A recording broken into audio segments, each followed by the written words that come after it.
आता बघा, आपण जो कोर्स घेतोय, जे कोर्स बद्दल आपल्याला माहिती घ्यायची, तो आहे आपला कोर्स आहे वेब डिझाईनचा. Web design. ओके. त्या वेब डिझाईन मध्ये आपण काय काय शिकणार आहोत? तर HTML, त्याच्यानंतर CSS, त्याच्यानंतर जावा स्क्रिप्ट म्हणजे JS, बूटस्ट्रॅप, jQuery, आणि यांचा सगळ्यांचा वापर करून आपण एक प्रोजेक्ट बनवणार आहे. आणि तो प्रोजेक्ट लाईव्ह कसा करायचा, म्हणजे होस्टिंग कसं करायचं, ते आपण याच्यामध्ये बघणार आहोत. एवढं सगळं आपल्याला ह्या कोर्समध्ये बघायचं. ओके. आता याच्यामध्ये ह्या कोर्सची जी ड्युरेशन आहे ती किती असणार आहे आपली? तर ह्या कोर्सची ड्युरेशन आपली 60 दिवस असणार आहे, 60 डेज. आता हे 60 डेज आपण घेतोय, मी 60 डेज सांगितले तुम्हाला, पण 60 दिवस लागतीलच असं नाही, त्यापेक्षा जास्त लागतील. 60 दिवस आपण एक क्रायटेरिया ठेवला की 60 दिवसात आपलं ते होईल. पण शक्यतोवर 90% 60 दिवसात नाही कम्प्लीट होणार, त्याला आपल्याला 70 ते 75 दिवस लागतील. ते पण जर आपल्याला एक्स्ट्रा हॉलिडेज नसेल तर. जर काही एक्स्ट्राच्या सुट्ट्या आल्या तर आपल्या ते दिवस पण कमी होतील, सॉरी वाढतील. त्याच्यानंतर आपला जो क्लास आहे त्याची टायमिंग असणार आहे आपली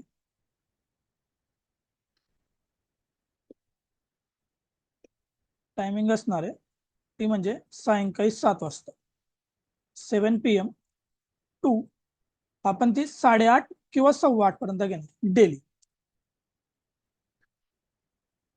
डेली कधी राहतील आपले क्लासेस? तर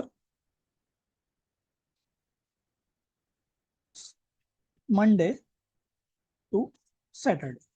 रविवारी सुट्टी राहणार, सोमवार ते शनिवार आपण घेणार आहेत सायंकाळी 7 ते 8:30 वाजेपर्यंत. याच्यामध्ये आपण HTML, CSS, जावा स्क्रिप्ट, jQuery, बूटस्ट्रॅप आणि एक प्रोजेक्ट बनवणार सगळ्यांच्या मिळून.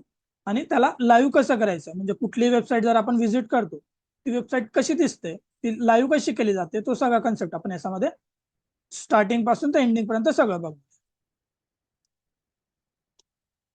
मग त्याच्यानंतर याच्या रिलेटेड जर नोट्स असतील, नोट्स किंवा प्रोग्राम्स जे काय आपण इथं शिकणार, ते सगळे प्रोग्राम्स तुम्हाला एक लिंकवर मिळेल.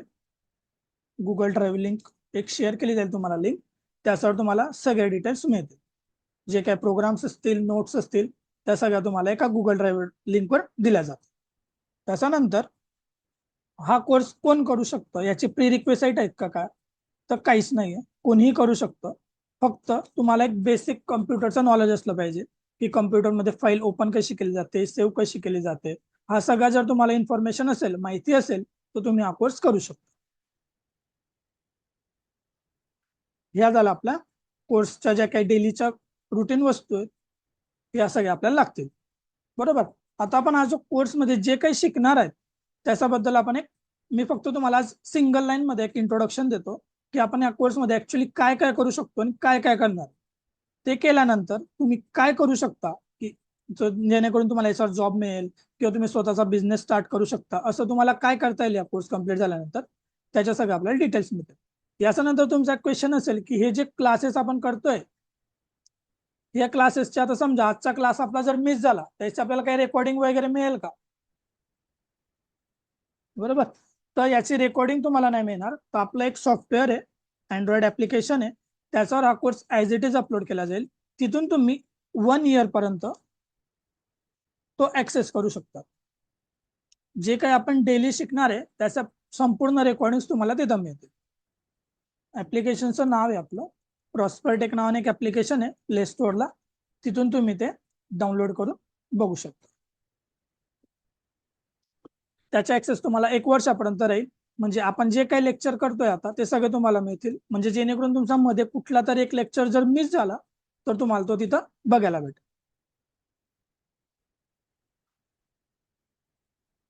त्याच्यानंतर आता हे सगळं झालं आपला कोर्स बद्दल ओव्हरव्ह्यू. आता या कोर्समध्ये जे आपण काय करणार आहोत, जसं HTML, CSS, जावा स्क्रिप्ट, बूटस्ट्रॅप, हे काय? तर ह्या आहेत तुमच्या वेब टेक्नॉलॉजीज. वेब टेक्नॉलॉजी या सगळ्या वेब टेक्नॉलॉजीज आहेत. त्या वेब टेक्नॉलॉजीज मध्ये कुठल्या टेक्नॉलॉजीज आहेत? तर फ्रंट एंड टेक्नॉलॉजीज. आता जे काही आपण वेबसाईट्स बघतो, वेब ऍप्स बनतो, आता वेब ऍप बघतो किंवा वेबसाईट बघतो, दोघांमध्ये फरक आहे हा. आपण बहुतेक जण असं सांगता की दोघं सेमच आहेत, पण जर माझ्या पॉईंट ऑफ व्ह्यूने बघितलं तर दोघांमध्ये फरक आहे. बरोबर. असं कशावरून मी सांगू शकतो, तर मी ऑलरेडी वेबसाईट्स पण बनवतो आणि वेब वेब ॲप पण बनवतो. आपली कंपनी आहे प्रॉस्पेरटेक नावाची. जर तुम्ही गुगलला सर्च केलं तर तुम्हाला सगळे डिटेल्स मिळेल. तर याच्यामध्ये आपण ह्या सगळ्या सर्व्हिसेस प्रोव्हाइड करतो. तर वेबसाईट आणि वेब ॲपमध्ये काही फरक आहेत ते आपण पुढे बघूच काय फरक आहे ते. पण हे काही जे काही शिकणार आहे आपण HTML, CSS, जावास्क्रिप्ट, बुटस्ट्रॅप, चिकिल, या सगळ्या ज्या टेक्नॉलॉजीज आहेत, ह्या वेब टेक्नॉलॉजीज आहेत, आणि त्याचा त्या कुठल्या अंडरमध्ये येतात तर फ्रंट एंड. ओके. त्याच्यानंतर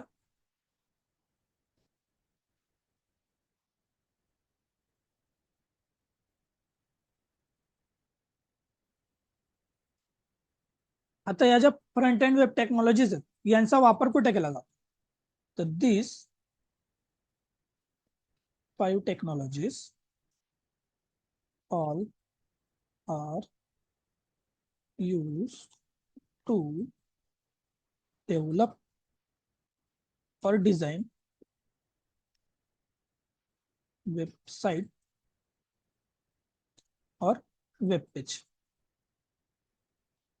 तुम्ही वेबसाईट किंवा वेब पेजेस बनवण्यासाठी आपण याचा वापर करू शकतो.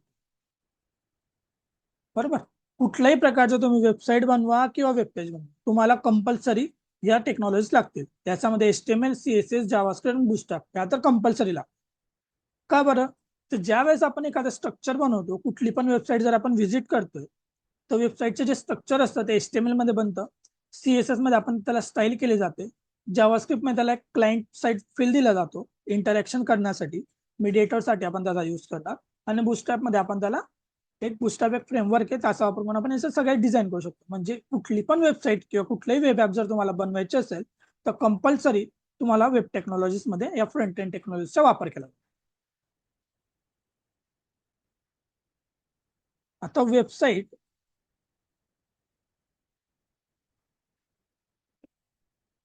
आणि वेब ॲप, आता यांच्यामध्ये काय फरक असेल, तर याच्यामध्ये फरक असा असतो की वेबसाईटमध्ये जो काय असतो तो डेटा आपला सेम दिसतो.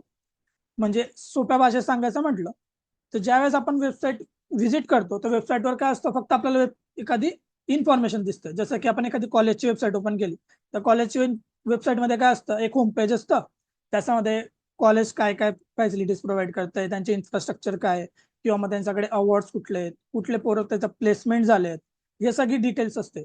साधं तिथं लॉग इन बटन सुद्धा नसतं बहुतेकशा वेबसाईट्समध्ये. म्हणजे ज्या ठिकाणी डेटाबेस नसतो, फक्त इन्फॉर्मेशन असते, ज्याच्याने व्यक्ती फक्त एक डिटेल्स घेऊ शकतो, अशा ज्या काही डेटा असतो त्याला आपण वेबसाईट्स असं म्हणतो. आणि दुसरं असतं वेब ॲप, ज्या ठिकाणी डेटाबेस असतं तो म्हणजे वेब ॲप.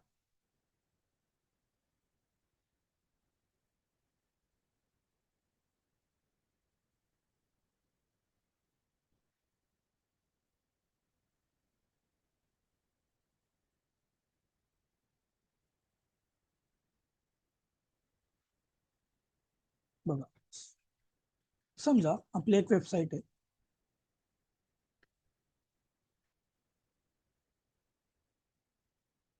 ही आपली एक वेबसाईट आहे,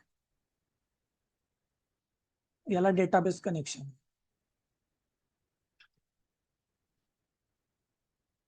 याला जर आपण डेटाबेस असेल,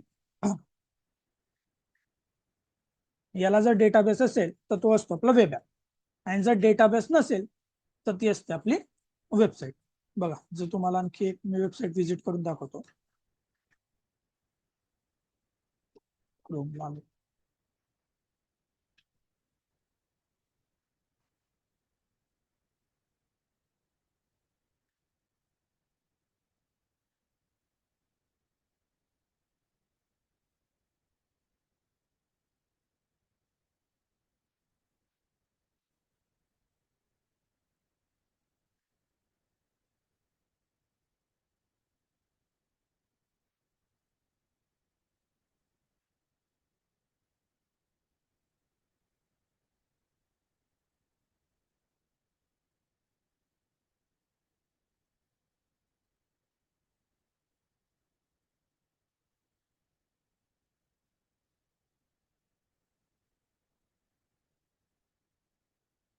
हे बघा आपण त्या क्रोमला आलो, इथं आपण एक वेबसाईट ओपन केली.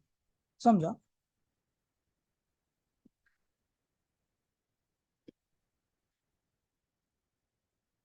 ही एक वेबसाईट ओपन केली. आता बघा ही वेबसाईट जी आपल्याला दिसते, ही वेबसाईट, आता याच्यामध्ये कुठेही तुम्हाला लॉग इन बटन दिसत नाही. बघा लॉग इन बटन आहे का? कुठं लॉग इन बटन नाहीये किंवा लॉग आउट नाहीये किंवा असं कुठली इन्फॉर्मेशन नाही की ज्या ठिकाणी डेटा स्टोअर होत असेल. समजा आपण अबाउट पसला गेलो तर बघा इथं फक्त अबाउटचं इन्फॉर्मेशन आहे, प्रोजेक्ट्स वगैरे काय हे सगळी इन्फॉर्मेशन तुम्हाला दिसते. जर तुम्ही प्रोडक्ट्स मध्ये गेलात तर यांचे प्रोडक्ट्स आहेत, प्रोडक्ट्स दिसतील. अवर वर्क्स मध्ये या सगळ्या वेबसाईट्स आहेत, हे त्यांचं काम जे केलंय हे सगळं दिसतंय. म्हणजे ही जी आहे ही आपली एक स्टॅटिक वेबसाईट. ही वेबसाईट बनवण्यासाठी काय लागेल आपल्याला? HTML, CSS, JavaScript, jQuery, bootstrap यांचा वापर करून आपण वेबसाईट बनवू शकतो. आपण इथून कुठली वेबसाईट ओपन, हा याच्याऐवजी समजा आपण एक वेबसाईट ओपन. आता बघा आता ही वेबसाईट मध्ये तुम्हाला ही न्यूजच्या रिलेटेड वेबसाईट, म्हणजे इथं काय करावं लागेल? कंपल्सरी डेटा अपलोड करावा लागणार, काहीतरी जे काही नवीन न्यूज असेल ते इथं ऍड करावं लागणार, ते रिमूव्ह करावे लागतील. त्याच्यामध्ये काही चेंजेस असेल ते आपल्याला करावं लागेल. न्यूज टाकण्यासाठी लॉग इन करावं लागेल. ही सगळी इन्फॉर्मेशन जर आपल्याला इथं ऍड करायची असेल तर त्यासाठी आपल्याला जी वेबसाईटमध्ये आपण डेटा लागणार, डेटाबेसची गरज पडणार, त्याला आपण सोप्या भाषेत वेब ॲप म्हणू शकतो. ओके, वेबसाईटमध्ये फक्त डेटा दिसतो, हा वेब ॲप, आणि या झाली आपली वेबसाईट. आता बघा हा जो कोर्स आपण बघतोय HTML, CSS, JavaScript, jQuery, bootstrap, याचा वापर करून आपण काय करू शकतो? ही जी वेबसाईट आहे, आता बघा ही वेबसाईट आहे, ही सेम टू सेम तुम्ही वेबसाईट अशी बनवू शकता. कारण की याच्यामध्ये फक्त फ्रंट एंडचा वापर केला, बॅक एंडची कुठल्याही प्रकारचा आपण वापर केलेला नाही. अशी जी डिझाईन तुम्ही करू शकता. याला जर आपण रिस्पॉन्सिव्ह करतोय बघा, अशी रिस्पॉन्सिव्हनेस आणण्यासाठी आपण बूटस्ट्रॅप आहे, CSS चा वापर करू शकतो. ही अशी वेबसाईट तुम्ही बनवू शकता. किंवा जर तुम्हाला आणखी एक्झाम्पल बघायचं झालं तर बघा, जर आपल्याला मराठीमध्ये हवी असेल वेबसाईट, तसं पण आपण इथं करू शकतो. बघा photography.com ही एक वेबसाईट आहे. हे बघा ही वेबसाईट झाली आपण इथे. ही पण एक वेबसाईट आपण बनवू शकतो. या प्रकारच्या वेबसाईट्स आपल्याला बनवता येतात. संपूर्ण इथे इन्फॉर्मेशन दिसेल तुम्हाला पूर्ण मराठीमध्ये. ओके, ह्या ज्या वेबसाईट्स आहेत ह्या बनवण्यासाठी आपण HTML, CSS, जावास्क्रिप्ट आणि बूटस्ट्रॅप, jQuery यांचा वापर करू शकतो. म्हणजे फक्त फ्रंट एंड ज्यावेळेस आपल्याला काम करायचे असेल तर आपण यांचा वापर करणार. मग तुम्ही म्हणणार की सर आम्हाला जर बॅक एंड पण करायचे असेल, म्हणजे फुल स्टॅक करायचंय, तर फुल स्टॅक करण्यासाठी आपल्याला कंपल्सरी या गोष्टी लागणार. मग तुम्ही फुल स्टॅक कशासोबत करताय? जर तुम्ही फुल स्टॅक समजा पायथन सोबत करताय तर पायथन सोबत करताना तुम्हाला जँगोचा वापर करावा लागेल, डिजँगो.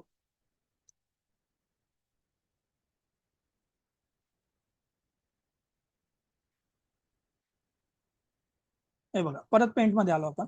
जर आपण ही फ्रंट एंड मध्ये काय करणार, आपण वेबसाईटचा पेज बनवलं, मग त्याला आपल्याला काहीतरी इंटरॅक्शन द्यायचं आहे, डेटा स्टोअर करायचं असेल, लॉग इन अप्लाय करायचं असेल, लॉग आउट करायचं असेल, काही पण करायचं असेल, त्यासाठी आपल्याला काय लागेल तर बॅकएंडची गरज पडेल. मग बॅकएंडसाठी तुम्हाला फुल स्टॅक करताय, फुल स्टॅक तुम्ही काय करणार? एक मन स्टॅक करू शकता, मिन स्टॅक करू शकता, किंवा तुम्हाला वाटलं की फुल स्टॅक करायचं आम्हाला जावा सोबत, मग जावा सोबत फुल स्टॅक करताना तुम्हाला काय लागेल याच्यासोबत? तर याच्यासोबत आपल्याला लागेल सर्वलेट. सर्वलेट जर तुम्ही यूज करताय म्हणजे कसं होईल, HTML हे तुम्ही फ्रंट एंडला यूज करणार, बॅक एंडला सर्वलेट, आणि त्याच्या बाजूमध्ये जो काही डेटाबेस तुम्ही एक यूज करायचे तो डेटाबेस जर यूज केला, हा झाला तुमचा फ्रंट एंड, सॉरी फुल स्टॅक.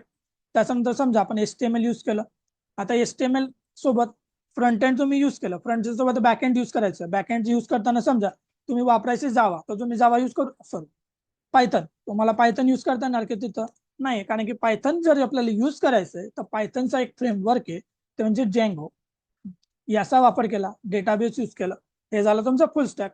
जर समजा तुम्हाला .NET सोबत करायचे असेल तर ASP.NET यूज करा.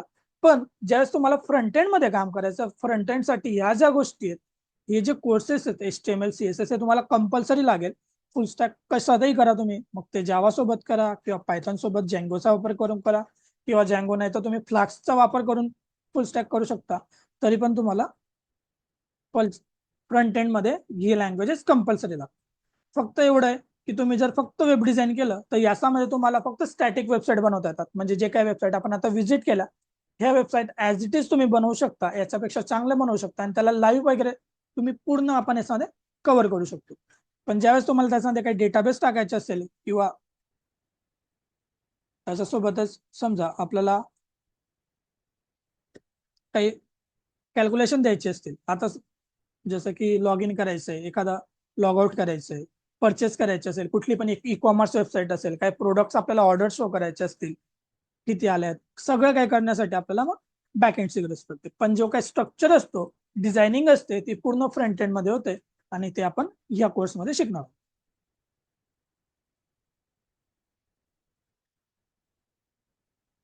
त्याच्यानंतर नेक्स्ट पॉइंट आहे आपला, हे जे फ्रंट एंड टेक्नॉलॉजीज आहे, फ्रंट एंड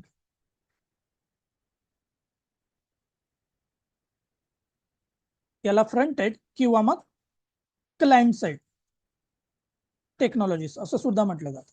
आता फ्रंट एंड आणि क्लायंट साइड टेक्नॉलॉजी असं का म्हटलं जातं, तर पहिले तर ह्या सगळ्या गोष्टी ज्या आहेत, हे सगळे जे आहेत, HTML CSS या सगळ्या आपल्या फ्रंट एंड मध्ये वर्क करतात. दुसरं म्हणजे क्लायंट साइड. क्लायंट साइड म्हणजे काय, आता आपण कुठली वेबसाईट ओपन करतोय, आपण आपल्या लॅपटॉप मधनं ओपन करतो किंवा मोबाईल मधनं ओपन, तर तो काय आहे, तो एक क्लायंट आहे. कारण की आपली जी वेबसाईट असते ती कुठं स्टोअर असते, तर एका सर्व्हरला स्टोअर असते. तर त्या सर्व्हरला स्टोअर असल्यामुळे आपण जे व काही व्हिजिट करतो ते आपल्या क्लायंट मोबाईल मधनं करतो किंवा क्लायंट लॅपटॉप मधनं करतो. जो काही आपला युजर असेल तो कुठल्या डिव्हाइस मधनं ओपन करतोय, तो जो डेटा असतो तो पूर्ण क्लायंट साइडला एक्झिक्यूट होतो. जसं आपण HTML चा कोड जर रन केला तर HTML कोड पूर्ण क्लायंट व्ह्यूला एक्झिक्यूट होणार, CSS क्लायंटला एक्झिक्यूट होणार. तिथं कुठलाही कोड HTML यूज करा किंवा कुठलाही यूज करा या कोर्स मधला, तो सगळा कोड आपला क्लायंट साइडला एक्झिक्यूट होतो, म्हणून आपल्याला क्लायंट साइड असं म्हणू शकतो. तर सर्व्हर साइडला कोणतं एक्झिक्यूट होणार, समजा आपण एक लॉग इन पेज बनवलं, लॉग इन पेज बनवताना जे ईमेल ID पासवर्ड असेल ते आपण HTML CSS चा वापर करून बनवणार. पण तो डेटा सबमिट केल्यानंतर तो डेटा ज्यावेळेस सबमिट होणार तर त्याचे जे पासवर्ड करेक्ट आहे किंवा ईमेल ID करेक्ट आहे हे कुठं चेक होणार, तर सर्व्हरला चेक होणार, म्हणजे बॅकएंडला चेक होणार. ते असतात आपला सर्व्हर साइड किंवा मग बॅकएंड टेक्नॉलॉजी. आता हे झालं आपला HTML म्हणजे कोर्स बद्दल एक ओव्हरव्ह्यू की त्याच्यामध्ये काय काय असतं. आता आपण जे टॉपिक याच्यामध्ये कव्हर करणार आहे HTML मध्ये आपण काय शिकणार आहे, HTML मध्ये आपण शिकणार आहे तर सगळ्यात पहिले HTML काय आहे, तर HTML चा फुल फॉर्म आहे आपला हायपर टेक्स्ट मार्कअप लँग्वेज. हा आपला HTML चा फुल फॉर्म आहे, बरोबर. तर HTML चा वापर कुठे केला जातो, ज्या वेळेस आपल्याला कुठल्याही वेबसाईटचं एखादं स्ट्रक्चर तयार करायचं असेल तर आपण HTML चा वापर करत असतो. यूज टू डिझाईन स्ट्रक्चर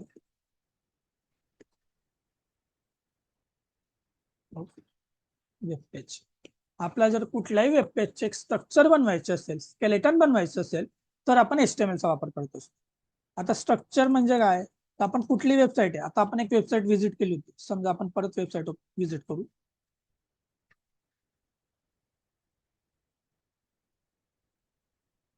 हे बघा, ही वेबसाईट तुम्हाला दिसते,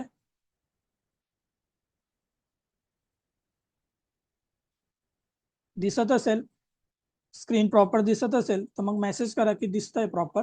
जर काही प्रॉब्लेम असेल तर सांगा की ऑडिओमध्ये काय प्रॉब्लेम असेल, व्हिडिओमध्ये प्रॉब्लेम असेल किंवा स्क्रीन प्रॉपर शेअर होत नसेल तर तसंही सांगा. आता बघा, ही जी वेबसाईट आहे तर ही वेबसाईट मध्ये जर तुम्ही बघितलं तर हा जो वरचा सेक्शन आहे हा आहे आपला नेव्हिगेशन बार, हा असतो ना बार. त्याच्यानंतर इथं आपण एक हिडर सेक्शन घेतलंय ज्याच्यामध्ये आपण हेडिंग्स वगैरे दिल्यात. त्याच्या खाली जर आपण आलो तिथं दोन सेक्शन घेतले, एका साईडला इमेज आहे, एका साईडला काहीतरी कंटेंट आहे. म्हणजे आपण काय केलंय, एक एक स्ट्रक्चर इथं तयार केलंय आधी की आपल्याला नेमकं कसं हवंय, बरोबर. तर हे जे स्ट्रक्चर असतं ते आपण HTML मध्ये तयार करतो.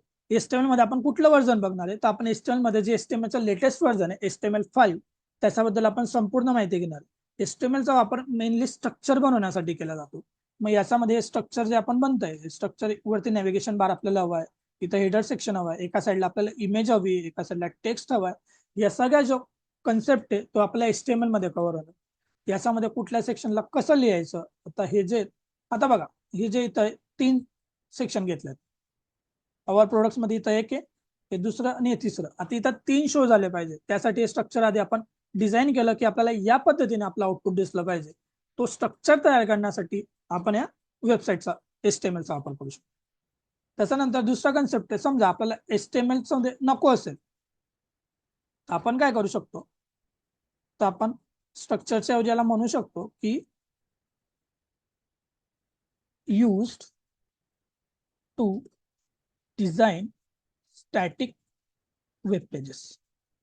म्हणजे ज्यावेळेस आपल्याला एखाद्या स्टॅटिक वेब पेज शो करायचे असेल, आता स्टॅटिक वेब पेज म्हणजे काय, ज्याच्यावर इन्फॉर्मेशन सेम असते ते म्हणजे स्टॅटिक वेब पेजेस. आपण आता थोड्या वेळापूर्वीच बघितलं की स्टॅटिक वेब पेज मध्ये काय असतो, ज्या ठिकाणी आपला डेटाबेस नसेल ते म्हणजे स्टॅटिक वेब पेजेस, बरोबर.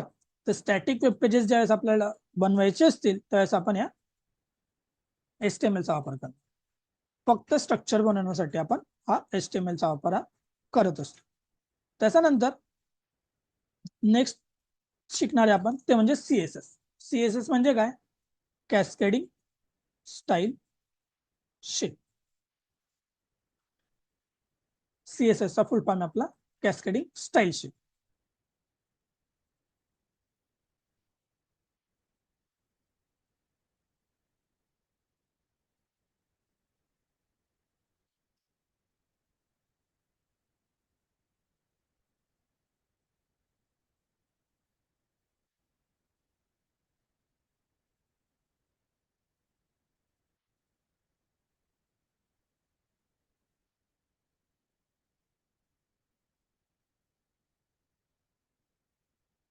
CSS कॅस्केडिंग स्टाईल शीट हा म्हणजे आपला CSS चा फुल फॉर्म. आता CSS चा वापर कशासाठी केला जातो, तर आपले जे काही वेब पेज आहे, जे काही स्ट्रक्चर आपण बनवलंय याला आपल्याला डिझाईन करायचे असेल, मेकअप करायचं असेल, याला मेक ओव्हर करायचं असेल तर आपण CSS चा वापर करतो. CSS चं लेटेस्ट व्हर्जन कुठलं आहे, तर CSS चं लेटेस्ट व्हर्जन आहे तुमचं CSS3. आपण याच्यामध्ये CSS3 च्या पण टॉपिक कव्हर करणार आहेत, म्हणजे त्याच्यामध्ये तुमचं ॲनिमेशन असतील, कीफ्रेम्स असतील, ट्रान्झिशन असतील, म्हणजे CSS चे ओव्हरऑल स्ट्रक्चर आपण या कोर्समध्ये शिकणार आहे. CSS मध्ये CSS चा वापर कशासाठी केला जातो, तर मेनली त्याचा वापर केला जातो मेक ओव्हर करण्यासाठी. म्हणजे जे काही आपण वेब पेज बनवलं, जे काही आपण स्ट्रक्चर बनवलंय त्याला जर आपल्याला स्टायलिंग करायची असेल तर आपण CSS चा वापर करतो. थोडक्यात सांगायचं म्हणलं, used to apply look and feel to look and feel of web page. म्हणजे आपल्याला वेब पेजचा जो काही लुक आणि फील असेल तो जसं आपल्याला मेन्शन करायचं असेल की आपल्याला इथं होवर क्लिक केल्यावर इमेज मोठी झाली पाहिजे, याच्यावर होवर केलं म्हणजे कर्सर नेला आपण पॉइंटर तर तिथं काहीतरी वेगळं इन्फॉर्मेशन आली पाहिजे, किंवा मग तो हाईट झाला पाहिजे, किंवा कलर चेंज झाले पाहिजे, काहीही झालं पाहिजे, असं जर आपल्याला करायचं असेल तर आपण CSS चा वापर करतो. बघा, समजा आपण एक वेबसाईटला आलो परत या ठिकाणी.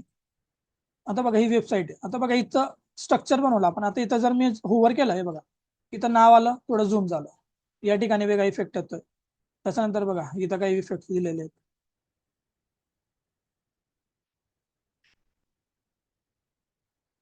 समजा आपण दुसरी वेबसाईट ओपन केली, ही एक वेबसाईट ओपन केली आपण futuremindIQ.com. आता बघा ही वेबसाईट ओपन केली, बघा हे इकडनं एक आलं, इकडनं एक कन्सेप्ट आला, यासाठी आपण CSS यूज करू शकतो. म्हणजे अशी जी काही स्टायलिंग्स असतात बघा, पॉइंटर जसं नेला तसं ते रोटेट होत आहे. बॅकग्राऊंडला आपण कलर दिलाय, ह्या टेक्स्टला कलर दिलाय. त्याच्यानंतर तुमचं म्हणजे हे काही स्ट्रक्चर दिसतंय तुम्हाला. आता बघा इथं जसं मी पॉइंटर नेतोय इथं याचा कलर चेंज होत आहे, त्याच्यावर हँडचा सिम्बॉल येतोय, या ठिकाणी हँडचा सिम्बॉल नाही येते. जे काही आपल्याला स्टायलिंग करायचे असेल, याचा लुक चेंज करायचं असेल, काहीतरी नवीन अप्लाय करायचं असेल तर आपण ह्या CSS चा वापर करू शकतो. त्यासाठी आपण CSS चा इन्फॉर्मेशन देतो.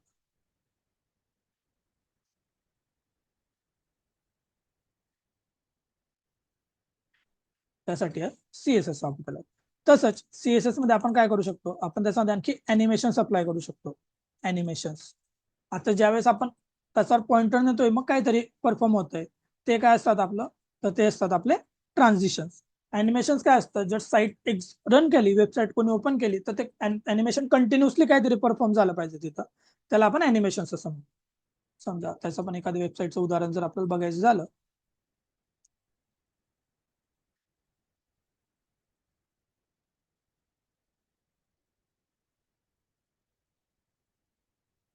पॉवर बॉक्स मध्ये जर आपण गेलो,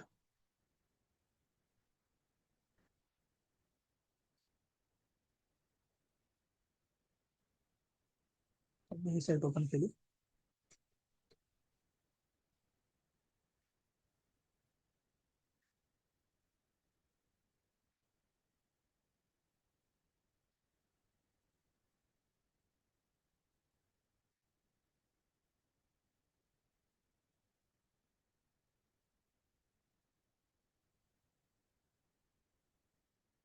आता बघा हा कसा ऑटोमॅटिक प्ले होतोय बघा, काहीच परफॉर्म नाही, तसा तसा होत आहे. जसं आपण इकडे होवर केल्यानंतर म्हणजे पॉइंटर नेल्यानंतर हे तुम्हाला अॅनिमेशन दिसत आहेत, हे ऑटो होत आहेत, त्याचं तसं होत आहे. यासाठी आपण अॅनिमेशनचा वापर करू शकतो. असं जर आपल्याला काय करायचं असेल, ऍक्च्युली हा अॅनिमेशन नाही, ही एक GIF इमेज इथं टाकलेली आहे आपण इफ फॉर्मॅटमध्ये. पण जर आपल्याला असं अप्लाय करायचं असेल की कंटिन्यू ते रन झालं पाहिजे, तर आपण अॅनिमेशनचा वापर करतो. वेबसाईट मध्ये आपण काही युज केलं एखाद्या पद्धतीने,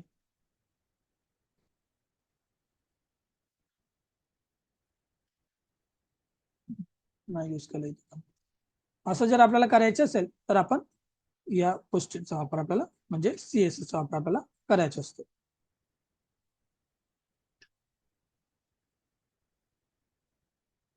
त्याच्यानंतर नेक्स्ट आहे आपलं ते म्हणजे जावास्क्रिप्ट. आता जावास्क्रिप्ट काय, तर जावास्क्रिप्ट एक स्क्रिप्टिंग लँग्वेज आहे, ज्याचा वापर करून आता आपण HTML मध्ये वेब पेज डिझाईन केलं, CSS मध्ये स्टाईल केलं. म्हणजे आपण जर एक उदाहरण घ्यायचं म्हटलं तर आपल्या घरामध्ये बघा भिंत असते किंवा पिलर असतो, बरोबर. त्याला तुम्ही भिंतीला बनवलं, स्ट्रक्चर केलं HTML वापरून, CSS वापरून त्याला कलर वगैरे त्याच्यावर काहीतरी डिझाईन केलं आणि त्याला तुम्ही सांगणार हाय हॅलो, तर तो बोलेल का? नाही बोलणार. अशा वेळेस ज्या वेळेस आपल्याला त्याला काहीतरी इंटरॅक्टिव्ह बनवायचे असेल तर आपण जावास्क्रिप्टचा वापर करतो. म्हणजे समजा आपण एक वेबसाईट बनवली, त्याच्यामध्ये आपल्याला सांगायचं आहे की ऍडिशन किती होते, 2+2 केलं तर 4 आन्सर आला पाहिजे. किंवा आपण एखादी बँकेची वेबसाईटला गेलो तर तिथं लोन कॅल्क्युलेटर असतं की 1,000 टाकला तर त्याच्यावर EMI किती बसेल, लोन किती असेल, या सगळ्या जो डिटेल्स असतो त्यासाठी ते जे कॅल्क्युलेशन परफॉर्म झाले पाहिजे त्यासाठी आपण जावास्क्रिप्टचा वापर करतो. बरोबर. तर जावास्क्रिप्ट मध्ये आपण काय बघणार आहे, तर JS6 जावास्क्रिप्टचे पण 6 वर्जन आहे ते आपण बघणार आहे. याच्यामध्ये आपण करणार आहे ES6 चे आपण सगळे टॉपिक क्लिअर करणार. ES6 पेक्षा आपण ऍक्मा स्क्रिप्ट असं म्हटलं जातं त्याला, ECMA स्क्रिप्ट म्हणजे ऍक्मा स्क्रिप्ट. याचे जे काही टॉपिक्स आहे हे सगळे आपण कव्हर करणार आहे या कोर्समध्ये जावास्क्रिप्ट शिकताना, की जेणेकरून आपण जे काही परफॉर्म करणार आहे, जी काही वेबसाईट बनवणार तिला इंटरॅक्टिव्ह करायची असेल, आपल्याला बटनला क्लिक केल्यानंतर काहीतरी एक सर्टन ऑपरेशन परफॉर्म झालं पाहिजे, किंवा तुम्ही काही टेक्स्ट टाईप केलाय त्याला आपल्याला चेंज करता आलं पाहिजे, त्या सगळ्या गोष्टी करण्यासाठी आपल्याला काही कॅल्क्युलेशन्स वगैरे परफॉर्म करायचे असेल, छोटे छोटे सॉफ्टवेअर्स असतील, जसं तुम्हाला स्वतःच कॅल्क्युलेटर बनवायचे असेल, स्वतःचा टेक्स्ट एडिटर बनवायचं असेल, असे जे काही सॉफ्टवेअर्स असतील आपल्याला ते स्वतः बनवायचे असतील तर आपण जावास्क्रिप्टचा वापर करत असतो. किंवा आपल्याला काही काउंटर्स वगैरे बनवायचे असेल, बघा आपण आता एक वेबसाईट व्हिजिट केली होती थोड्या वेळापूर्वी,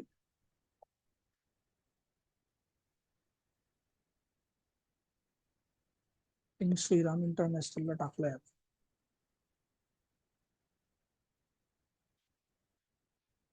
आता बघा हे बघा परफॉर्म होत आहे, काय तर नंबर्स आले बघा इथं ऑटोमॅटिक, म्हणजे असे नंबर्स तिथं काउंटर ऑटोमॅटिक परफॉर्म झालं पाहिजे, यासाठी आपण जावास्क्रिप्टचा वापर करू शकतो. आपल्याला जर काहीतरी कॅल्क्युलेशन परफॉर्म करायचे, जसं आपण कॅल्क्युलेटर बनवलं, आपल्याला स्वतःचं कॅल्क्युलेटर बनवायचं असेल तर आपण जावास्क्रिप्टचा वापर करू शकतो. बटन्स किंवा इव्हेंट ट्रिगर केल्यानंतर म्हणजे युजरने जर क्लिक केलं तरच काहीतरी ऑपरेशन परफॉर्म झालं पाहिजे, असं काही जर आपल्याला करायचं असेल तर आपण जावास्क्रिप्टचा वापर करतो. या सगळ्या गोष्टी कशा केल्या जातात ते आपण जावास्क्रिप्टमध्ये कव्हर करणार आहोत.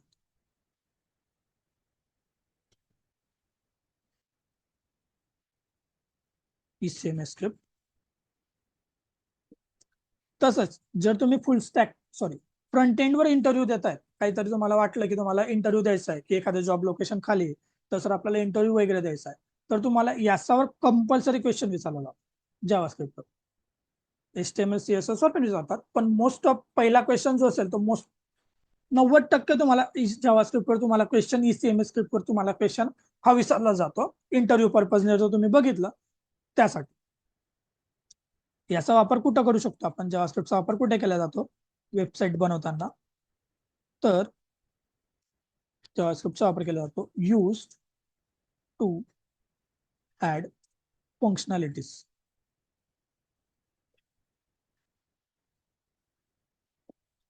काहीतरी फंक्शनॅलिटी जर आपल्याला ऍड करायची असेल आपल्या वेबसाईटमध्ये, ऑन क्लिक असेल, ऑन ओव्हर असेल, किंवा कसंही असेल, युजरने काही परफॉर्म केलं त्याचे आन्सर आले पाहिजे, कॅल्क्युलेशन असते पाहिजे, काही जर आपल्याला करायचे असेल तर कंपल्सरी आपल्याला जावास्क्रिप्टचा वापर केला जातो.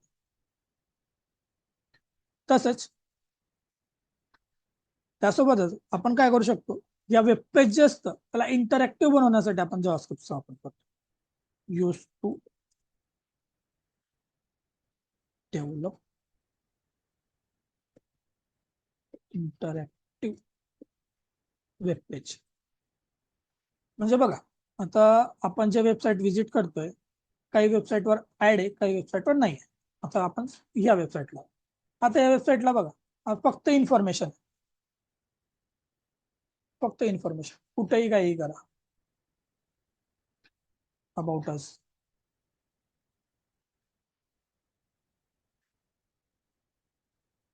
झाली, हे फक्त इन्फॉर्मेशन आहे. याला आपल्याला इंटरॅक्टिव्ह बनवायचे असेल, म्हणजे समजा आपल्याला इथं काहीतरी कॅल्क्युलेटर द्यायचंय, या ठिकाणी तुम्ही टाकलं की 2 × 2 तर खाली आन्सर आलं पाहिजे 4, किंवा तुम्हाला वाटलं की तुम्हाला एक टेम्परेचर कन्व्हर्टर बनवायचंय तर तुम्ही टेम्परेचर कन्व्हर्टर बनवू शकता, लोन कॅल्क्युलेटर बनवायचं तर लोन कॅल्क्युलेटर बनवू शकता. म्हणजे असं काहीतरी तुम्हाला छोटे छोटे ऍप्स बनवायचे असतील, ते तिथं मेन्शन करायचे असतील, ज्याच्यामध्ये डेटा स्टोअर होणार नाही, असे ऍप्स आपण तिथं बनवू शकतो. कारण की जावास्क्रिप्ट ही पण एक क्लायंट साइड टेक्नॉलॉजी असल्यामुळे त्याच्यामध्ये आपल्याला सगळ्या गोष्टी ज्या आहेत त्या क्लायंट व्ह्यूने कराव्या.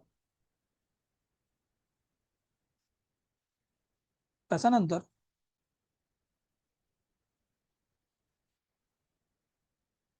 आपला नेक्स्ट टॉपिक आहे तो म्हणजे बूटस्ट्रॅप. आता बूटस्ट्रॅप काय, बूटस्ट्रॅप बूटस्ट्रॅप आपण या कोर्समध्ये कव्हर करणार आहे. याचा पण वर्जन कुठलं कव्हर करणार आहे आपण, तर 5 वर्जन कव्हर करणार आहे, कारण की ते पण लेटेस्ट बूटस्ट्रॅप 5 आहे. आता बूटस्ट्रॅप काय, तर तुम्ही याला सोप्या भाषेत सांगायचं घेतलं तर हे एक ऍडव्हान्स सीएसएस प्रमाणे आपण म्हणू शकतो.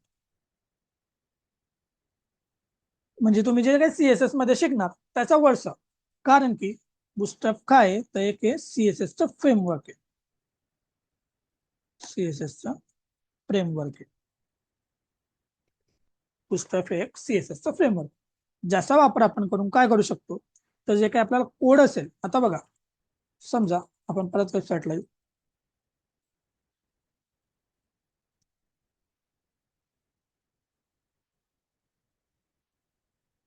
इथे एखादा बटन आहे का,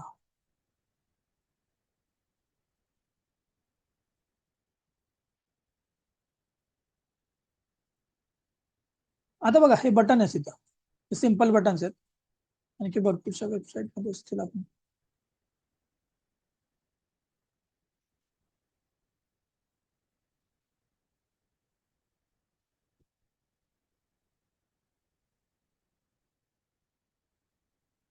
जाऊ द्या, पण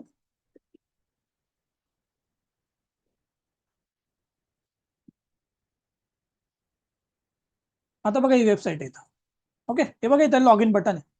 आता हे जे लॉग इन बटन आहे बघा, याचा कलर वेगळा आहे, पण जसं त्याच्यावर मॉइस पॉइंटर नेला त्याचा कलर चेंज होतोय. त्याच्यानंतर तिथं हँड येतोय बघा, इथं एरो आहे, जसं ओव्हर केला त्याचा हँड येतोय. आता हे जे बटन आहे, हे बटन बनवण्यासाठी आपल्याला सीएसएस मध्ये किती लाईनचा कोड बनावा लागेल, ज्याला माहिती असेल की थोडंफार नॉलेज आहे तुम्हाला, ऑलरेडी तुम्ही कोर्स अटेंड केला असेल किंवा तुम्हाला नॉलेज असेल, तर आपल्याला हा वेब पेज बनवण्यासाठी, हा बटन बनवण्यासाठी किती लाईनचा कोड लागेल बरं, कमेंट मध्ये सांगा. माहिती असेल तर, नसेल माहित तर काय प्रॉब्लेम, काय आयडिया.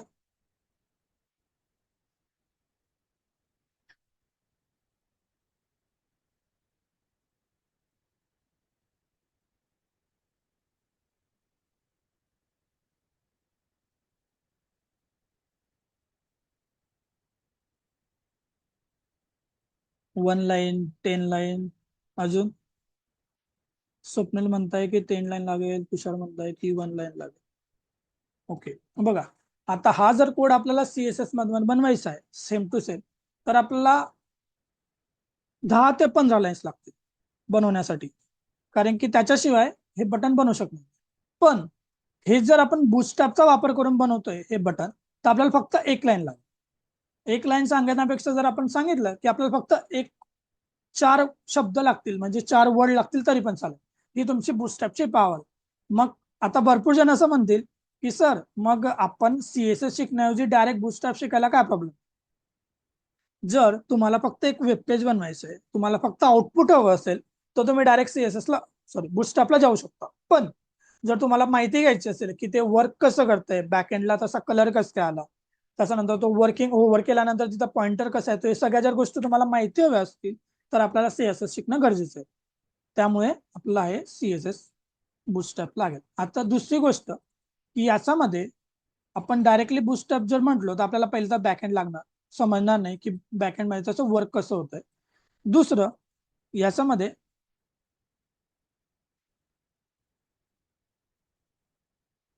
आपण जर डायरेक्टली बुटस्ट्रॅप यूज करतोय तर बुटस्ट्रॅप मध्ये काय यूज केलं जातं, तर बुटस्ट्रॅप मध्ये कंपल्सरी बुटस्ट्रॅप कशाचा वापर बनवला जातं, एक सीएसएस बुटस्ट्रॅप मध्ये यूज केलाय, त्याच्यानंतर त्याच्यामध्ये जावास्क्रिप्ट यूज केलाय आणि त्याच्यामध्ये नेक्स्ट यूज केलं तुमचं पॉपर, पीओपीआर पॉपर.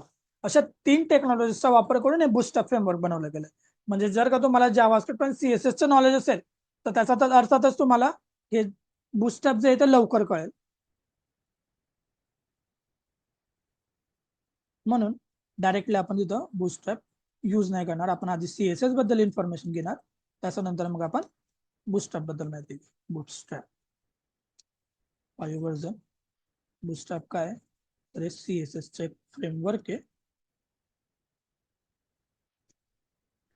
ज्याचा वापर करून आपण इंटरॅक्टिव्ह वेबसाईट्स, त्याच्यानंतर तुमचं की जर तुम्हाला आपल्याला मोबाईल रिस्पॉन्सिव्ह बनवायचे असतील, रिस्पॉन्सिव्हनेस करायचे असेल, तर आपण सीएसएसचा मेन वापर केला जातो. सीएसएसचा वापर जर आपण केला तर आता ह्या ज्या काही वेबसाईट्स आहेत आपण व्हिजिट केल्या, हे बघा समजा परत इथं आलो आपण, ती वेबसाईट आहे बघा, ही अशी दिसते.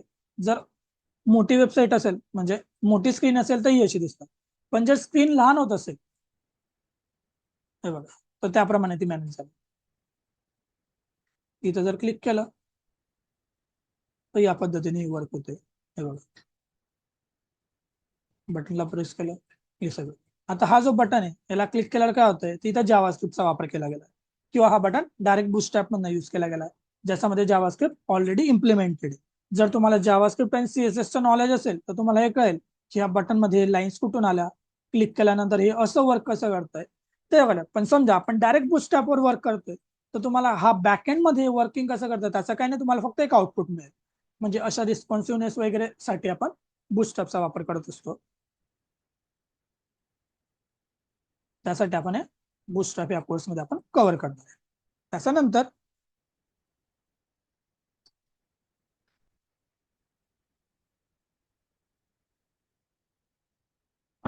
नेक्स्ट आहे आपलं जेक्युरी. आता जेक्युरी काय, तर जेक्युरी ही एक जावास्क्रिप्टची लायब्ररी, बरोबर. ही पण फ्री आणि ओपन सोर्स आहे. या लायब्ररीचा वापर करून आपण काय करू शकतो, ही लाईट वेट आहे, खूप लाईट वेट आहे. याचा वापर आपण का बरं करतो, तर जे काय आपण जावास्क्रिप्ट मध्ये बटन्स बनवणार आहे किंवा काहीतरी ऑपरेशन्स करणार आहे, आपल्याला समजा वाटलं की आपण होवर केलं तर हाईट झालं पाहिजे किंवा मग कलर चेंज झाले पाहिजे, असं आपल्याला काहीतरी ऑपरेशन्स परफॉर्म करायचे असतील. समजा आपण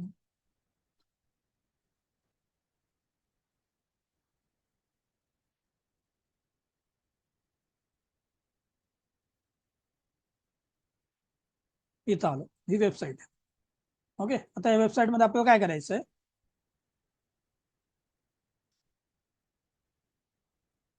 आता बघा हे इथं सीएसएस यूज केलंय ओव्हरवर, हे पण सीएसएस आहे. समजा आपण एक्झाम्पल साठी घेऊ, आपण हा जो चूज कंट्री लिहिला आहे इथं आपल्याला एक बटन हवा आहे, हाईट बटन हवा आहे आणि ते एक शो बटन हवं आहे. असे 2 बटन्स आपल्याला हवे. मग जर मी हाईट बटनाला क्लिक केलं तर हा एवढा जो पोर्शन आहे हा हाईट झाला पाहिजे आणि शोला क्लिक केलं तर पुन्हा तो पोर्शन शो झाला पाहिजे, असं आपल्याला करायचं आहे. मग यासाठी आपण जावास्क्रिप्टचा वापर करणार. पण जावास्क्रिप्ट ज्यावेळेस आपण यूज करणार तर आपल्याला हाईड आणि शो हे दोघांचं ऑपरेशन परफॉर्म करावं लागतील, तर सेपरेट सेपरेट फंक्शन बनवावे लागतात आणि त्याच्यामध्ये आपल्याला काही कोड लिहावा लागतो, लाईन्स ऑफ कोड, जे काही आपलं लॉजिक असेल ते आपण त्याच्यामध्ये लिहिणार आणि मग ते इंटरॅक्शन केल्यानंतर आपण ते डिफाईन करू शकतो. पण याच्याऐवजी जर आपण जेक्युरीचा वापर करतोय तर जेक्युरीचा वापर केल्यामुळे आपल्याला काय होईल, तर जेक्युरीचा वापर जर आपण केला तर जो लाईन ऑफ कोड जसा सीएसएसचा 10-15 लाईनवरून सिंगल लाईनवर आला, त्याच पद्धतीने जेक्युरी मध्ये काही प्री डिफाईन्ड मेथड्स त्यांनी दिलेल्या आहेत हाईड असेल, शो असेल, स्लाइड अप, स्लाइड डाऊन, अशा मल्टिपल्स मेथड्स त्यांनी दिलाय, ज्याचा वापर करून आपण हे जे तो जो कोड आहे तो शॉर्ट करू शकतो, CSS सारखा जावास्क्रिप्टचा सुद्धा.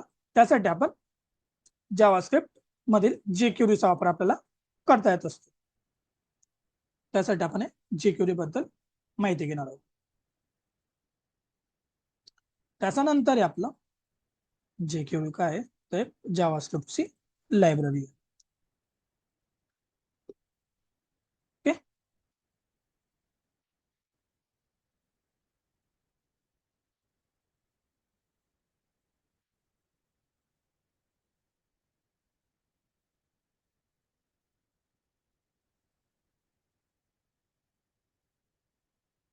त्याच्यानंतर आपलं प्रोजेक्ट आपण या कोर्समध्ये बघणार आहे. आता प्रोजेक्ट कुठला बघणार आहे आपण, तर कुठल्याही एका फील्डवर तुम्ही जे सांगणार त्याच्यावर आपण एक प्रोजेक्ट बनवणार, म्हणजे एक वेबसाईट बनवणार. कशी वेबसाईट? फक्त स्टॅटिक वेबसाईट, ज्याच्यामध्ये लॉग इन नाही होणार, लॉग आउट नाही होणार. कारण की त्याच्यासाठी आपल्याला कंपल्सरी काय लागेल, तर बॅकएंड लागेल. बॅकएंड शिवाय आपण लॉग इन लॉग आउट नाही करू शकत. मग बॅकएंड मध्ये तुम्ही पायथन घेऊ शकता, पायथन साठी गेलात तर मग जँगो असतो तुमच्याकडे. जर तुम्ही जावा मध्ये करायचे ठरवलं तर तुमच्याकडे असतो सर्वलेट, JSP. जर तुम्ही .NETचा वापर केला तर तुमच्याकडे ASP.NET सारख्या तुम्ही यूज करू शकता. आणि जर तुम्ही रिएक्ट, अँग्युलर त्यांचा वापर आपण करू शकतो. पण आपण याच्यामध्ये काय करणार आहे, आपण फक्त फ्रंट एंड बद्दल इन्फॉर्मेशन घेतो. या कोर्समध्ये आपण फक्त फ्रंट एंड शिकणार आहोत. त्याच्यामुळे आपण फक्त फ्रंट एंडचा रिलेटेड एक स्टॅटिक वेबसाईट याच्यामध्ये बनवणार आहोत. आता ती स्टॅटिक वेबसाईट म्हणजे काय, आपण बघितलं की जी वेबसाईट सेम असते, प्रत्येक युजरला ती सेम दिसते. डायनामिक मध्ये काय असतं, युजर प्रमाणे तिचा क्रायटेरिया चेंज होत असतो. तर स्टॅटिक वेबसाईटचा आपण एक प्रोजेक्ट बनवणार. तो कुठल्याही टॉपिकवर असू शकतो. एखादी हॉटेलची वेबसाईट असू शकते, एखादी क्लासेसची वेबसाईट आपण बनवू शकतो, कॉलेजेसची वेबसाईट बनवू शकतो, ज्याच्यामध्ये आपल्याला काही डेटा इम्प्लिमेंट नाही करायचा आहे, म्हणजे डेटाबेस नको असेल, अशा आपण जे काही वेबसाईट्स आहेत ते आपण याच्यामध्ये कव्हर करू. कुठली तरी आपण एक प्रोजेक्ट त्या ठिकाणी बनवणार आणि तो प्रोजेक्ट बनवल्यानंतर आपल्याला त्याला लाईव्ह करायचं. आता आपण एवढ्या ज्या वेबसाईट व्हिजिट केल्या त्या सगळ्या वेबसाईट आपल्याला वेबसाईट लाईव्ह दिसत आहेत. कशामध्ये दिसत आहेत, तर त्या होस्टेड आहेत. एक पर्टिक्युलर प्लॅटफॉर्म सर्व्हरवर आपण त्या होस्टिंग केल्या आहेत. तर लाईव्ह कशा केल्या जातात, त्याला आपण होस्टिंग असं म्हणतो. तर ते सर्व्हर कसं घेतलं जातं, ते डोमेन नेम कसं परचेस करायचं, किंवा परचेस नसेल करायचं तर आपण सब डोमेन नेम किंवा फ्री डोमेन किंवा फ्री कसं होस्ट करू शकतो, या सगळ्या डिटेल्स आपण त्या प्रोजेक्ट आणि होस्टिंग मध्ये आपण शिकणार आहोत. हे होतं आपलं हा जो कोर्स आहे. या कोर्समध्ये आपण काय काय शिकणार आहोत त्याचं एक सिंगल लाईन मध्ये जर सांगायचं गेलं तर या पद्धतीने आपण या कोर्सला पूर्ण कव्हर करणार आहोत. याच्यात मी 60 दिवस म्हटलेत, पण त्याला 60 पेक्षा जास्त दिवस लागतील कंपल्सरी. जर त्याच्यात आणखी काही सुट्ट्या आल्या, संडेला तर सुट्टीच असेल आपल्याला रविवारी, पण त्याचा तर काही दुसऱ्या सुट्ट्या असतील तर ते तेवढे दिवस एक्सटेंड होतील. हा आपण 7 वाजेपासून 8:15 वाजेपर्यंत किंवा 8:30 पर्यंत आपण ही बॅच घेणार आहोत आणि या सगळ्या गोष्टी आपण त्याच्यामध्ये कव्हर करणार आहोत. बरोबर. याच्यामध्ये जर कोणाला काही डाऊट्स असेल तर विचारा. तुम्ही हँड राईज करा किंवा कमेंट करा, मी तुम्हाला अनम्यूट करतो आणि तुमचे जे काही प्रश्न असेल ते विचारा, आपण त्याच्यावर डिस्कशन करू.